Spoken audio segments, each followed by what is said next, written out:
Assalamualaikum dan hai semua. Kembali lagi dalam rancangan Week Career Canvas. Yes, you can. Baiklah, kita berada di penghujung modul 6 iaitu Preparing for Interview. Jadi sebelum ni saya dah share pelbagai jenis tips, langkah-langkah, kesalahan-kesalahan yang perlu kita elakkan. Jadi sebelum kita habiskan video ini ataupun sebelum kita tamatkan video ini, saya akan buat sedikit recap ataupun flashback berkenaan apa yang saya sharekan sebelum-sebelum ini.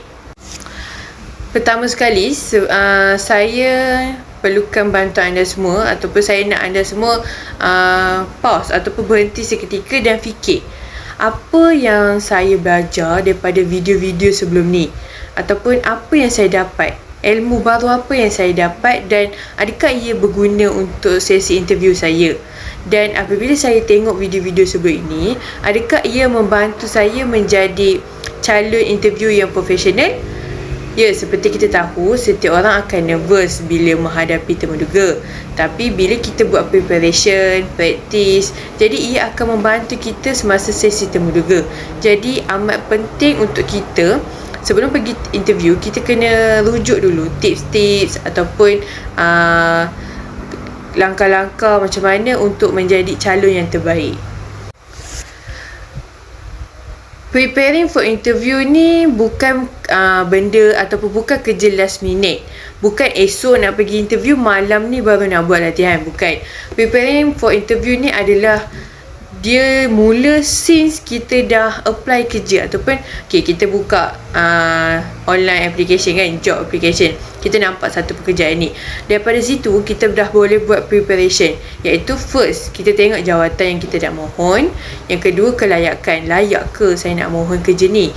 Yang ketiga, kita kena check company tu base dia, maksudnya buat apa, dekat mana, ada tak isu-isu semasa berkenaan company ni jika company itu terkenal. Lepas tu kita kena tahu, kalau saya kerja company ni, saya kerja normal ke, shift ke, lepas tu apa benefit-benefit yang saya boleh dapat. Lepas tu anda boleh minta pendapat orang. Contohnya, awak tahu tak company ni, okey tak company ni. Lepas tu kita apply, kita hantar resume, pastikan resume kita lengkap, padat.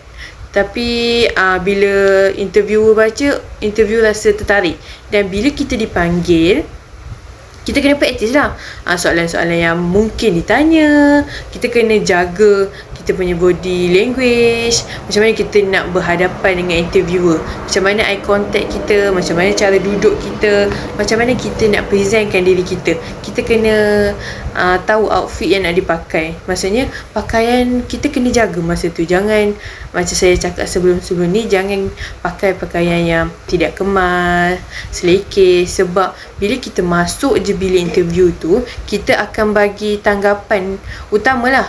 Interviewer akan tengok awak daripada masuk sampai duduk, cara menjawab dan sampai habis.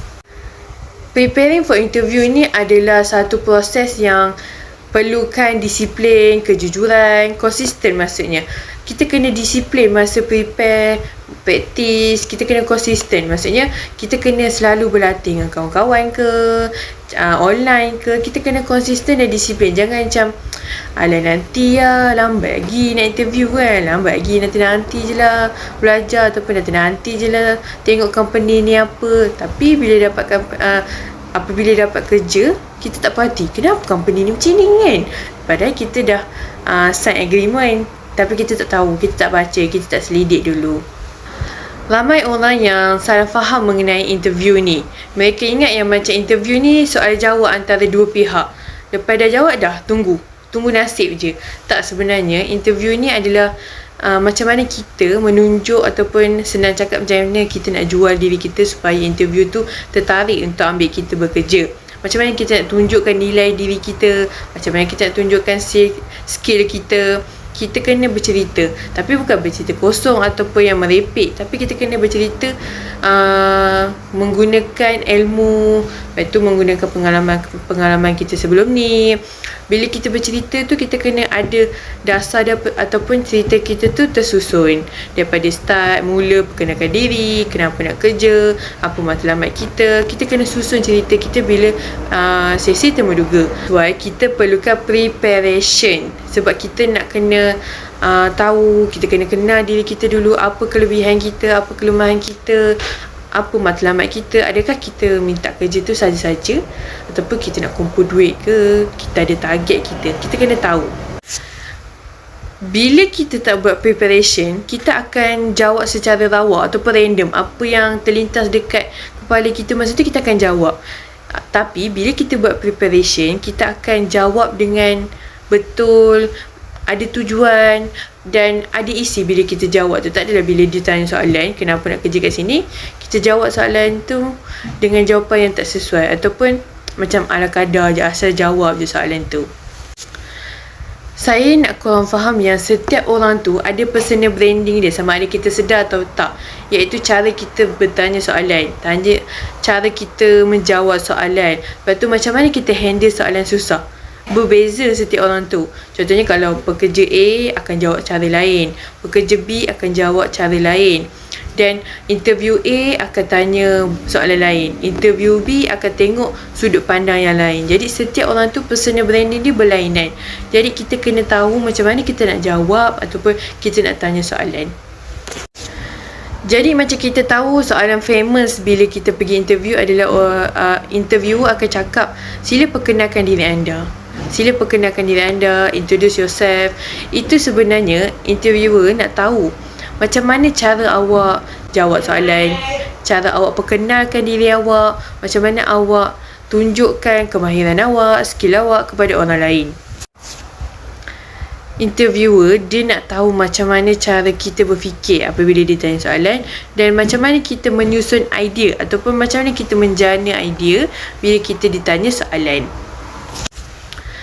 Ingat, jawapan yang kita bagi tu bukan nak impress interview semata-mata, tapi diorang lebih kepada nak tahu macam mana kita jawab, confident kita level dia macam mana, confident tak kita nak jawab soalan tu. Even jawapan kita biasa-biasa, tapi kalau kita confident, diorang akan confident untuk ambil kita juga. Nervous tu normal. Bila kita prepare ke tak prepare ke, kita akan rasa nervous. Pelik kalau seseorang tu tak nervous. Nervous tu maksudnya kita peduli lah dengan benda yang kita akan hadapi.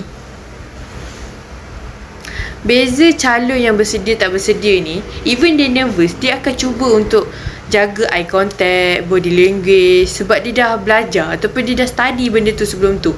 So even dia nervous, tangan dia sejuk ke apa ke, dia akan cuba jawab sambil pandang orang tu. Kalau yang tak bersedia, lepas tu nervous, mulalah dia tunjuk pergerakan mata tak sepatutnya. Contohnya pandang tempat lain ke, tak fokus sebab dia dah nervous. Contohnya tangan dia dah bergetar-getar, dia dah tak tahu nak jawab apa, dia dah macam tak senang duduk. Itu akan nampak beza lah, di mana anda prepare tapi anda nervous, anda tidak prepare dan anda nervous. Orang yang prepare, dia akan tahu cara nak kawal nervous dia tu sebab dia dah prepare. Dia akan cuba sedaya upaya, macam saya cakap, jaga eye contact, nafas dia, senyuman dia. Kita tak perlu terlalu laju masa nak jawab, dan tak perlu jadi sempurna, nak perfect, cantik je semua. Tak perlu. Janji apa yang kita sampaikan tu, pihak interviewer boleh faham, dan kita pun tak adalah terlalu laju cakap, terlalu perlahan, sebab nak kawal nervous kita tu. Baiklah,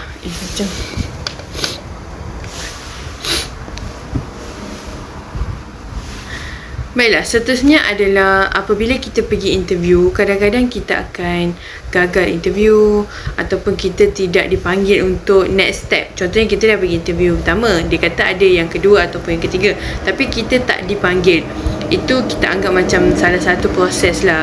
Kita kena balik dan fikir ataupun perbaiki balik apa yang kita kurang, ataupun masa saya jawab tu ada salah ke, ataupun ada perkara-perkara yang perlu saya baiki.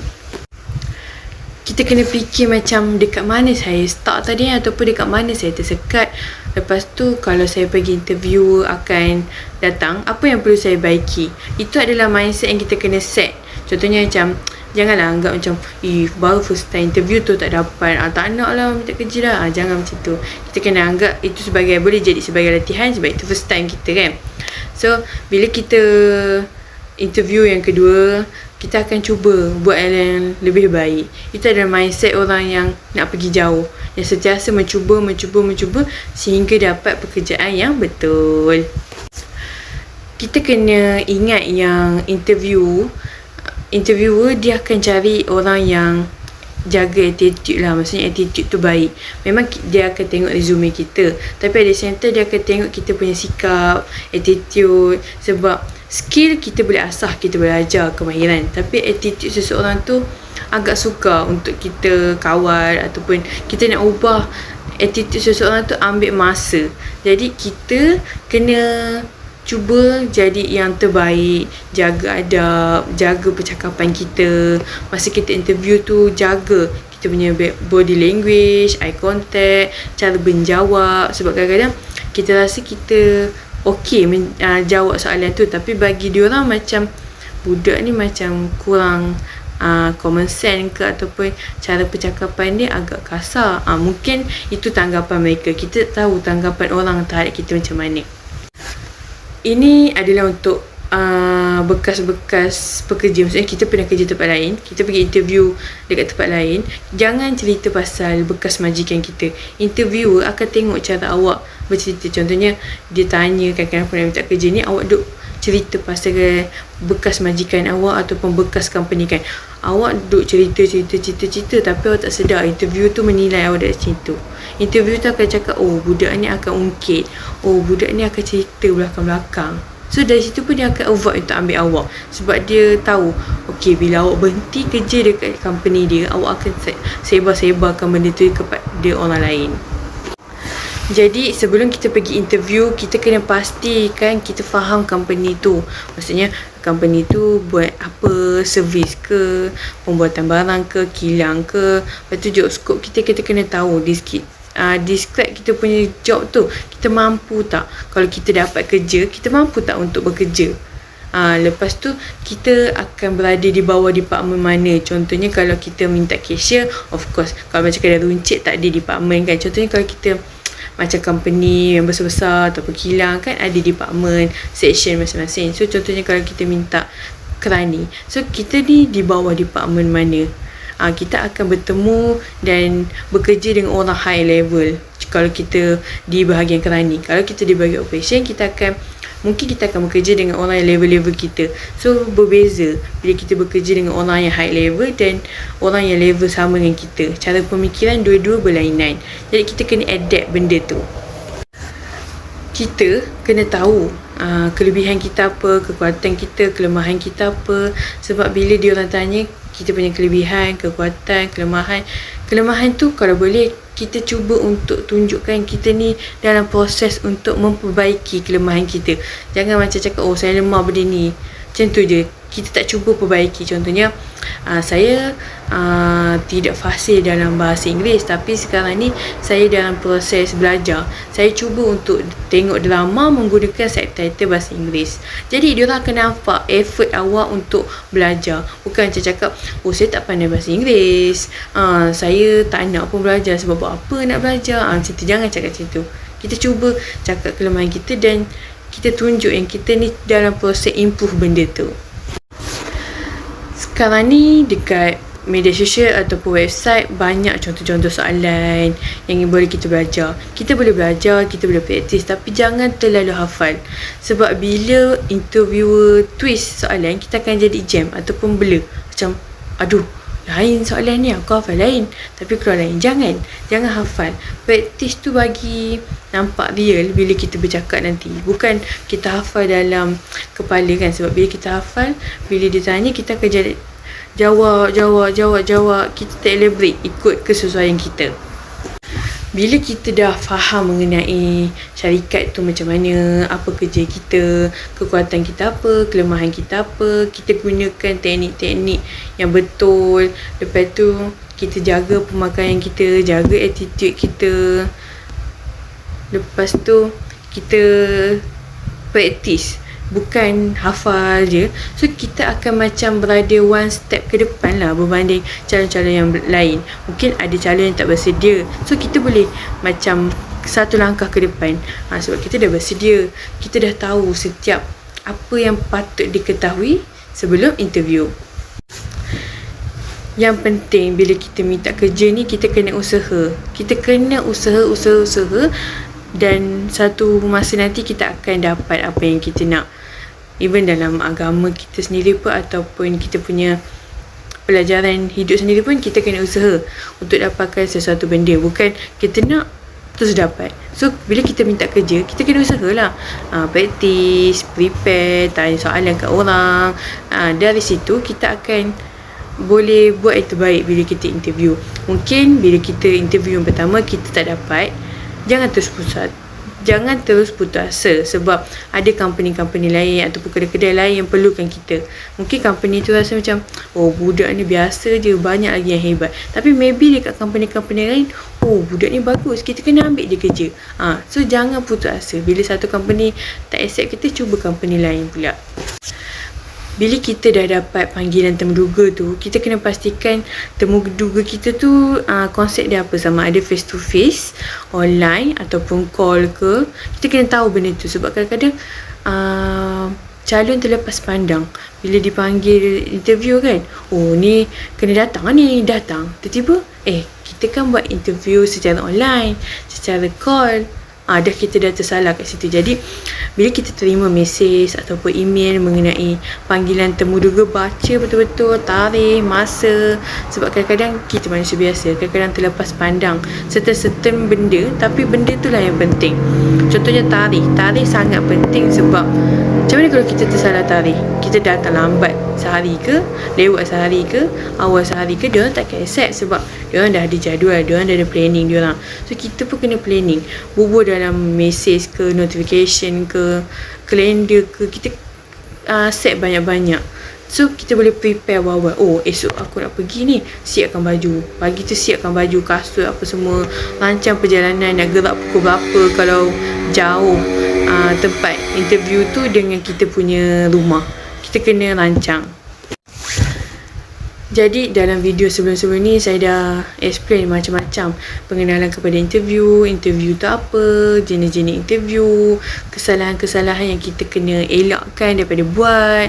Lepas tu apabila anda komen, saya pun dah balas komen-komen anda. Saya buat video kan untuk balas komen-komen anda. Lepas tu saya explain kalau first time interview apa yang kita perlu buat. Tak kisahlah kita ni pelajar lepas SPM ke, graduate ke, kita kena cuba. Lagi-lagi pelajar lepas SPM kan, lepas habis study, lepas habis SPM, tak tahu nak buat resume macam mana, nak pergi interview macam mana nak minta kerja. Jadi anda boleh lihat video-video kami untuk dapatkan beberapa bantuan ataupun tips-tips untuk mencari kerjaya. Jadi terima kasih kerana sentiasa support ataupun menonton video-video kami. Dan kami berharap video-video yang kami upload ni dapat membantu anda semua. Tak kisahlah nak minta kerja ke, nak pergi interview ke, nak cari kerja ke. Kami harap ianya dapat membantu anda semua. Dan semoga satu hari nanti kita dapat kerjaya yang kita ingini.